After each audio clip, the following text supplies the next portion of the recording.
આજે અમે નીકળી પડ્યા ઠંડા વાયરન ચીરતા ફાડતા આ કુદરતી નજારા અને આ ઊંધી લટકતી વાગોળોને જોતા જોતા પોકી જા આડા હાથરોલ હાથ ગોટી, જેનો અદ્ધર જવાનો રસ્તો હાપોળ્યા જેવો છે.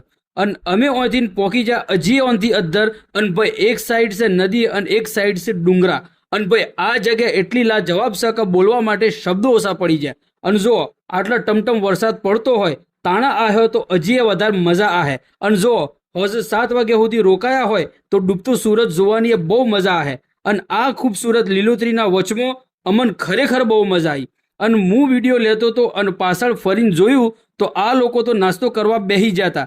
અને પછી આ બંનેને અદ્ધર સળવાનું અમે ના કીધું, પણ આ બંને મોન્યાના અને બંને દોડડાયા ઉપર સળ્યા. અને પછી નેસળ નહોતું ઉતરાતું અને પગોમાં કોટોએ વાગ્યો. પછી જેમ તેમ કરીને નેસળ તો ઉતરી ગયા. પછી આટલાથી આ અમે થોડા નેસા અને અમે નેસળ આવીને આ જગ્યાનો લીધો વિડીયો.